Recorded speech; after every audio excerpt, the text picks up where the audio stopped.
الله تعالى عنه قال رسول الله صلى الله عليه وسلم الأنبياء أحياء يصلون في قبورهم আমার নবীজি বায়ান করছেন যে আল আম্বিয়াউ আহইয়াউন, সমস্ত নবীগণ জিন্দা। জোরে বলেন একবার সুবহানাল্লাহ। এটা আমার মুখের কথা না বাপ, একটু মনোযোগ দিয়ে শুনবেন, একটু মনোযোগ দিয়ে শুনেন ভাই।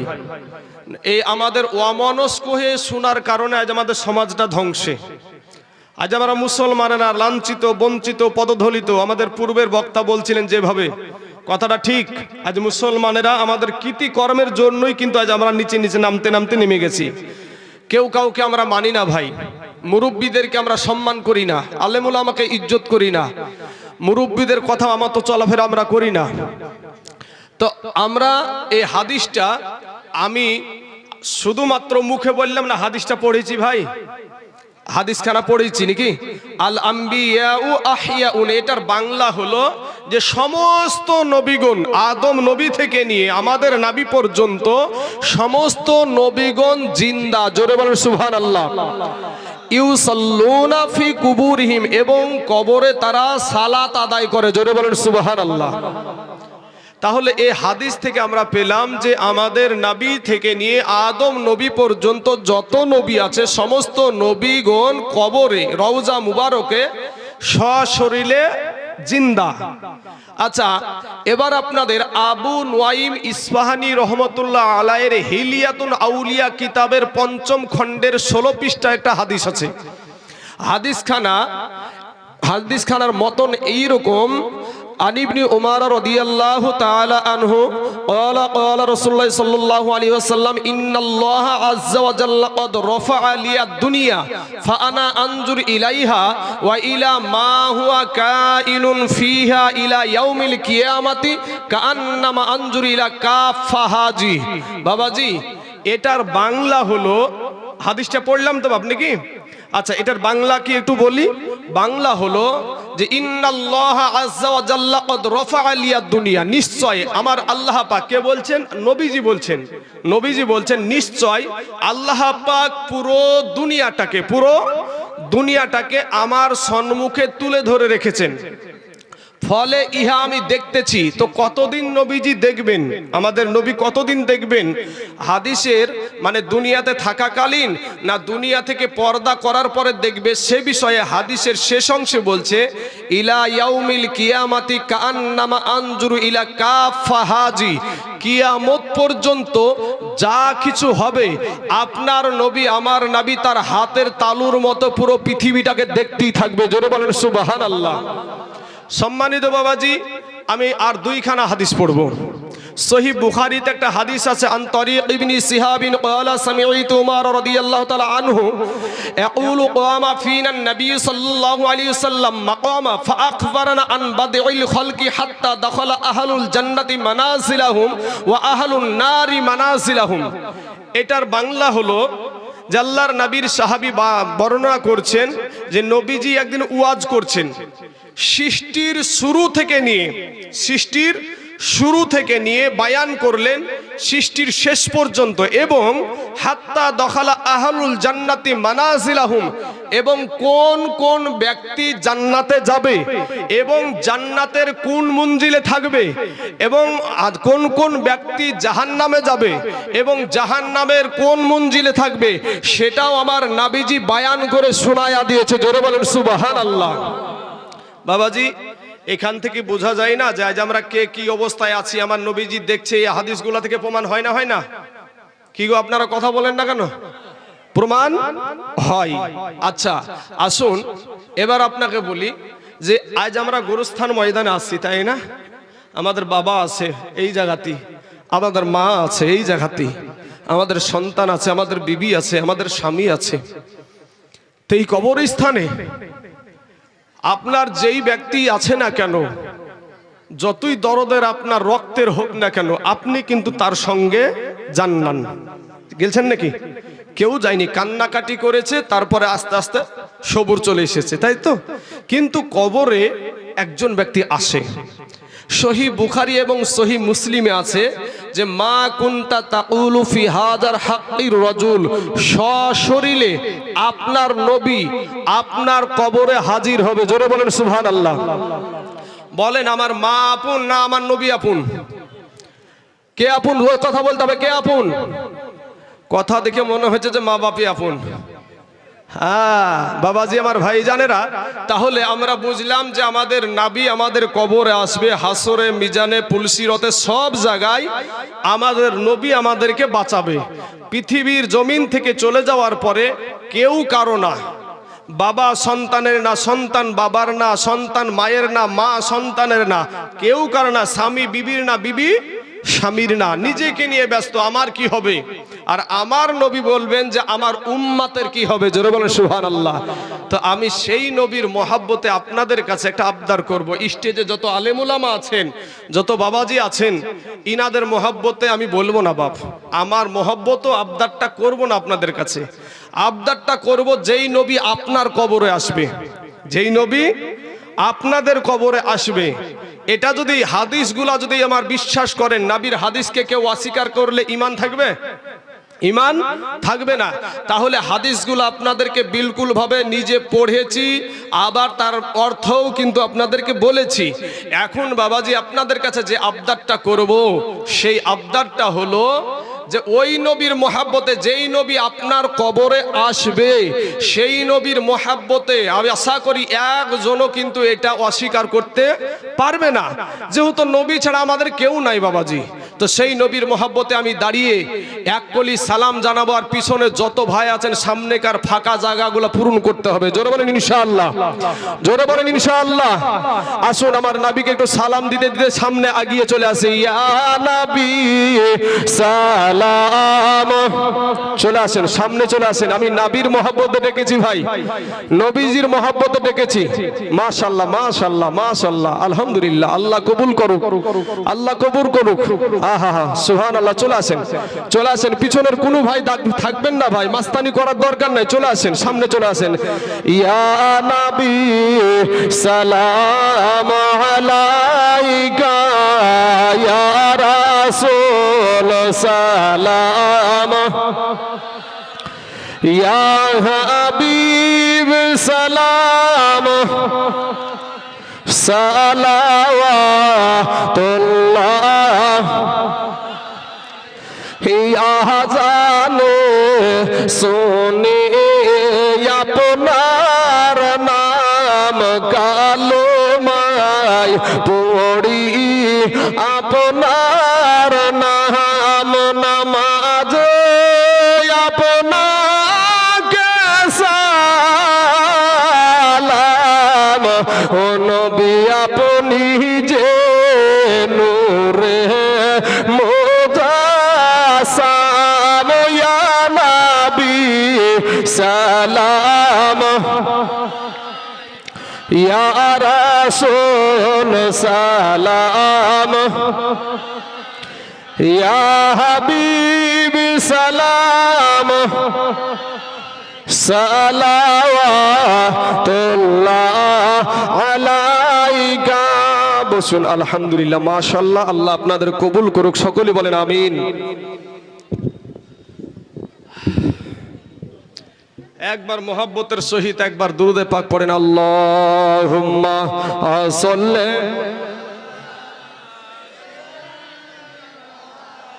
মাওলানা মুহাম্মাদ ওয়ালা আলিহি সাইয়্যিদিনা মাওলানা মুহাম্মাদ সাল্লাল্লাহু আলা মুহাম্মাদিন সাল্লাল্লাহু আলা মুহাম্মাদ। হরদম জবান से निकालो पाक हरदम ज़बान से निकालो शाफियाना मुहम्मद सल्लल्लाहु अलैहि वसल्लम। बाबाजी আমার সোনা মানিকের, আমার ভাই জানেরা, আমি আয়াত পড়েছি, খুলিকল ইনসানু দঈফা। আল্লাহ পাক রব্বুল আলামিন মানুষকে কঠিন দুর্বল করে আল্লাহ পাক সৃষ্টি করেছে। জোরে বলেন সুবহানাল্লাহ। ভাই আমার, আপনাদের পা দুখানা আগায়া দেন, আপনাদের পায়ে হাত দিয়ে বলি ভাই, কেউ উঠাউঠি করিয়েন না, মাস্তানি করিয়েন না ভাই। আপনি দুর্বল মেনে নেন, কারণ আল্লাহর কোরআন বলছে দুর্বল তো দুর্বল, এটাই। আপনাদেরকে বলি ভাই যে আল্লাহ পাক রব্বুল আলামিন বলছেন দুর্বল, কিন্তু মাস্তানি করতে গিয়েছিল ফেরাউন। কথা ঠিক না ঠিক? হ্যাঁ, আপনি যা মাস্তান তার চাইতে 14 ডবল মাস্তান ছিল ফেরাউন। তো ওই ফেরাউন বলেছিল আনা রব্বুকুমুল আলা, আমি হইলাম সবচাইতে বড় আল্লাহ। জোরে বলেন নাউজুবিল্লাহ। আল্লাহর সাথে যুদ্ধ করতে চেয়েছিল যার নাম হলো নমরুদ। কত বড় মস্তান! আমার আল্লাহ সাইজ করেছে মশা দিয়ে। মশা দিয়ে যখন সৈন্য শেষ করলো, একটা ন্যাংড়া অসুস্থ মশা, অসুস্থ একটা মশা, ও বলছে আল্লাহ গো আমার জন্য তুমি কাউকে রাখোনি, বলে তোর জন্য মেন প্রধানমন্ত্রী আছে। আমাদেরকে যেমন জ্বালাইছে, দেখছেন না? আমাদেরকে জ্বালাচ্ছে না? তো বাবাজি বলছে তোর জন্য মেন প্রধানমন্ত্রী আছে, মানে ওই নমরুদ লুকায় আছে। আল্লাহর ইশারা এই অসুস্থ মশা, ন্যাংড়া মশাকে আল্লাহর ইশারায় যে বসবি, তো বস বাবা কপালে বসেছে। আর যেমন মারতে যাবে কি ভনাত করে উড়িয়ে গিয়ে লাকের ভিতর দিয়ে মাথার মগজে যখন বসেছে বাবাজি, মশা যদি ভাই আমাদের শরীরে বসে গো ভাই, ইঞ্জেকশন দেয় না, চুমিয়ে খাই গো। ইঞ্জেকশন যখন শুরু করেছে, আরে বাবা আমাদের এই মোটা শরীরে চামড়াতে যদি আমাদেরকে ইঞ্জেকশন দেয়, তাতেই যদি আমরা সহ্য না করে ওকে মারি, তো আর সূক্ষ্ম জিনিস একটা মগজ, ওই সূক্ষ্ম জিনিসে যখন ইঞ্জেকশন শুরু করেছে, তো এত বড় মস্তান আল্লাহর সাথে যুদ্ধ করা মাল, তখন বলছে ওরে আমার মাথা টিপ, মাথা টিপ, মাথা টিপ করতে করতে করতে আর একবার বলছে আমার মাথায় মার, আর একবার বলছে মাথায় মার করতে করতে আর একবার যন্ত্রণায় না থাকতে পেরে বাবাজি আর একবার বলছে ওরে তোরা জুতিয়া দিয়ে মার। আর যেমন ভাই জুতিয়া দিয়ে ঝাড়িয়েছে, বুঝতে পেরেছেন, সাথে সাথে আর ঠান্ডা হয়ে গেছে। তখন এই নমরুদ বলছে আমার ওষুধ, এটা কি ওষুধ? জুতিয়ার বাড়ি, খুব সম্মানীয় জিনিস নাকি বা? হ্যাঁ, যারা টাকাওয়ালা ব্যক্তি এখানে দেখবেন কোটি টাকার মালিক খুব কম আছে। বেশির অংশ কোটি টাকার মালিকেরা বাবা যে এইসব জায়গায় আসে না, তাদেরকেও কিন্তু এই গরুস্থান ময়দানে আসতে হবে। আজ হোক বা একদিন পরে হোক, আসার সিরিয়াল আছে, যাওয়ার কোনো সিরিয়াল নাই। বাবাজি আমার ভাই জানেরা, আপনার পাশে বাচ্চা বসে আছে, ঠিক 6 বছর না 7 বছর, দেখেন বাচ্চাটা 6-7 বছরের বয়স। এই বয়সের ছেলে আপনাদের গরুস্থানে আছে না নাই গো?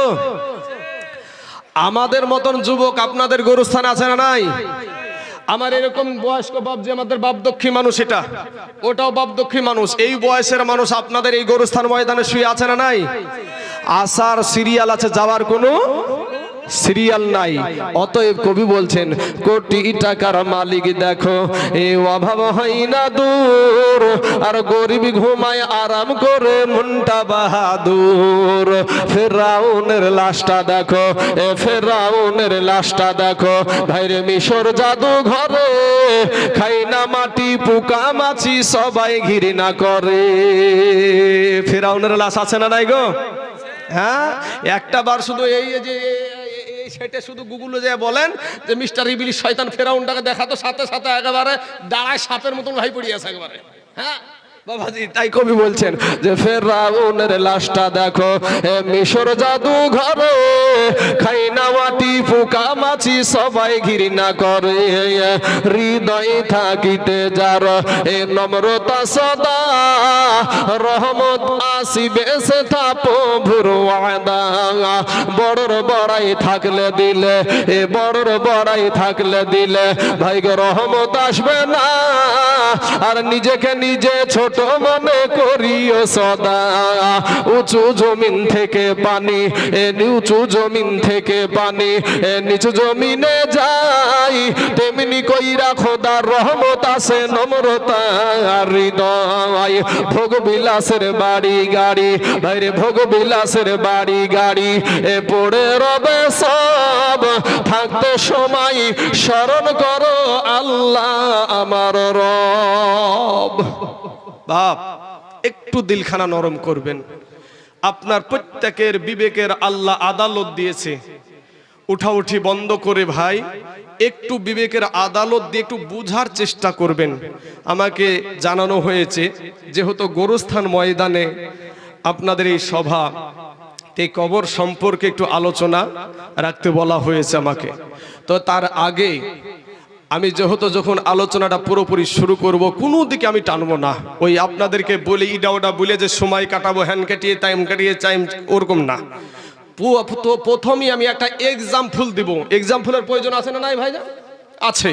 এক্সাম্পলটা হলো, এ যুবকেরা, আমার যুবক ভাইদেরকে লক্ষ্য করে আমার কথাটা তোমরা একটু বোঝার চেষ্টা করো। অনেক যুবক দেখে আসলাম রাস্তাতে, বাবা কত আহা, ওদের বাবা মুসলমান, মা মুসলমান, ও 14 গোষ্ঠী মুসলমান। বেটাকে যদি ওর পেটে পা তুলিয়ে দেন তারপরে বাবাজি ও বলতে পারবে না যে অজু করার ফরজ কটা, আবার আপনার গোসলের ফরজ কটা, অথচ বেটার বাপ হয়ে বসে আছে। বেটার বাপ হয়ে বসে আছে। নামাজের ভিতরে এবং বাইরে 13টা ফরজ আছে জানা নাই, 5টা কালেমা পর্যন্ত জানো না ভাই। কবর কঠিন জায়গা সামনে আসছে। তবে আমি যে এক্সাম্পলটা দিচ্ছি, এই এক্সাম্পলটা দেওয়ার একটা উদ্দেশ্য এখানেই আছে। এক মঘা ভাই জীবনে কোনোদিন আয়না দেখেনি, জীবনে কোনোদিন ও আয়নাই দেখেনি। আয়নাতে আমরা মুখ দেখি না, ও জীবনে কোনোদিন, এটা কথার কথা, এটা আপনাদেরকে বোঝানোর জন্য এক্সাম্পল হিসাবে দিচ্ছি। তো মঘা রানীনগর বাজারে পাইকারি দরে বিক্রি হচ্ছে আয়না 10 টাকাওয়ালা। ও মঘা বাবাজি 10 টাকা দিয়ে একটা আয়না কিনেছে।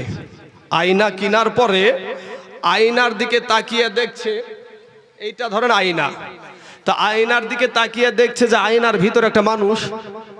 আয়নার ভিতরে কি একটা মানুষ। এ মঘার কিন্তু তার কাটা বুদ্ধি ছিল, তো বুঝতে পারছেন তো? তখন বুঝতে পারছেন আশ্চর্য আজব জিনিস তো, বগলে দাবালছে, দাবিয়ে লুকিয়ে নিয়ে, আর কাউকে দেখা দেখি নাই, ডাইরেক্ট নিয়ে গিয়ে একেবারে বাড়িতেও কাউকে দেখায়নি, ও লুকিয়ে রেখেছে একটা গোপন জায়গাতে। প্রত্যেক দিন দুপুর বেলায় গোসল করে তেল টেল মেখে খাওয়া দাওয়া করে একবার করে বের করে আর একবার করে দেখে, একবার করে বের করে আর একবার করে দেখে।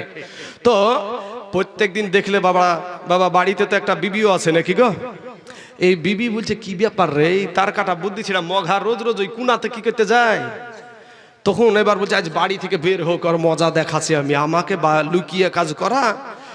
এবার বাবাজি ওর স্বামী যেমন বাবা তার কাটা বুদ্ধি ছেড়া, ওর বিবিটাও তার কাটা বুদ্ধি ছেড়া মঘি। ওর বিবিটা তখন বাবাজি বেটা ছেলেটা যখন বৈকাল বেলায় বাড়ির বাইরে গেছে, ওই লুকানো জায়গা থেকে আয়নাটা বের করিয়া আয়নার দিকে তাকিয়ে দেখছে যে আয়নার ভিতরে একটা সুন্দরী মহিলা। আয়নার ভিতরে একটা সুন্দরী মহিলা, আর যেমন মহিলা দেখেছে বুঝতে পারছেন ভাই, আর ওকে রুখে কে মেজাজ গরম। এই বয়সে আবার 40-এর কুঠা পার হয়ে গেল, কবে জানি জামা এসে বাপ বুইলে ডাকে, আমার তো আর বিটি মাটির বিহি দিতে পারবো না। রাগে গড়গড় গড়গড় করতে করতে করতে যাইয়া বাবাজি একেবারে আপনার বৃদ্ধা মহিলা শাশুড়ি আম্মার কাছে চলে গেছে। শাশুড়ি আম্মাকে যাই বলছে, মা দেখেন তো আপনার বেটার কুকর্মগুলা। তো কেন রে মা, কি হয়েছে? বলে আমার মতন সুন্দরীকে রেখে 40-এর কুঠা পার হয়ে গেল আপনার বেটার, আর এই বয়সে আপনার বেটা আবার প্রেম করতে আরম্ভ করে শুরু করেছে, আমার তো আর বিটি মাটির বিহি দিতে পারবো না। তখন মায়ে একটা ধমক দেবে, যাক আমার বেটার মতন বেটাই নাই, সাদা সুদে বেটা। তখন এই রাগে চোটে বাবাজি হাত খানকে ধরিয়েছে, বুড়িয়া লোক বুঝতে পারছে না, বুড়িয়া মহিলা হাত খানকে ধরিয়ে ভন ভন করে টানতে টানতে নিয়ে যাবে, যে চলেন আপনাকে স্বচক্ষে আমি প্রমাণ দেখাচ্ছি, চলেন আপনি। এরা যেমন স্বামী স্ত্রী তার কাটা বুদ্ধি ছিড়া, মঘার মঘি, ওর মা ও বাবা তার কাটা বুদ্ধি ছিড়া। এবার নিয়ে যে ওই আয়নাটা বের করে দিয়েছে। এবার মা তখন আয়নার দিকে আপনার তাকিয়ে দেখছে যে আয়নার ভিতরে একটা বুড়ি মহিলা, আয়নার ভিতরে একটা বুড়ি মহিলা। তখন এই শুরু করেছে, বুড়ি মহিলা দেখেই শুরু করেছে কান্না। বাবাজি এই কান্না না সেই কান্না, কেউ আর চুপাইতে পারছে না। বেটা আসলো, বেটা বলে মা কান্দো কেন? ও মা তুমি কাঁদছো কেন? তখন মায়ে বলছে, বেটা রে, ওরে বেটা ইসলাম ধর্মে 4টা বিয়া করা যাই যাচ্ছে রে বেটা, তুই আর পালি না এই বুড়ি কি পালি। এটা আইনার দোষ না বুঝার দোষ রে ভাই? বুঝার দোষ। এই বুঝা বুঝিয়েন না। এটাই ছিল আমার এক্সাম্পল। খুলিকল ইনসানু দাঈফা, আল্লাহ পাক আপনাকে আমাকে বড় দুর্বল করে সৃষ্টি করেছে। আমার আল্লাহ বলে, বান্দারে আমি তোর আল্লাহ তোকে বড় দুর্বল করে সৃষ্টি করেছি রে বান্দা। বান্দারে আমি তোর আল্লাহ, আমি তোকে বড় ভালোবাসি। জোরে বলেন একবার সুবহানাল্লাহ। ওরে বান্দা আমি তোর আল্লাহ, আমি তোকে আদর করে সৃষ্টি করেছি রে বান্দা, কিন্তু বান্দা রে তোকে আমি বড় দুর্বল করে সৃষ্টি করেছি রে বান্দা। বান্দা রে তোর চাইতে শক্তিশালী জীব হলো উট আছে, তোর চাইতে শক্তিশালী জীব হলো হাতি, তোর চাইতে শক্তিশালী জিনিস হলো বাঘ, তোর চাইতে শক্তিশালী জীব হলো মহিষ, তোর চাইতে শক্তিশালী জীব হলো গরু। কিন্তু বান্দা রে এই শক্তিশালী জীবগুলাকে, জানোয়ার গুলাকে আমি আল্লাহ ও বান্দা তোর জন্য আমি গোলাম বানায়া দিয়েছি। জোরে বলেন সুবহানাল্লাহ। ঠিক না বে ঠিক? হাতি মানুষের ইশারায় চলে না চলে না? উট মানুষের ইশারায় চলে না চলে না? মহিষ মানুষের ইশারায় চলে না চলে না? তাহলে বাবাজি বোঝা যায় যে আমার আল্লাহ পাক এত মায়া করে আমাদের প্রতি, আমাদের মা বাবা যা ভালোবাসে তার চাইতে কোটি কোটি কোটি গুণে আমার আল্লাহ পাক আমাদেরকে বেশি ভালোবাসে। জোরে বলেন সুবহানাল্লাহ। আমার আল্লাহ বলে,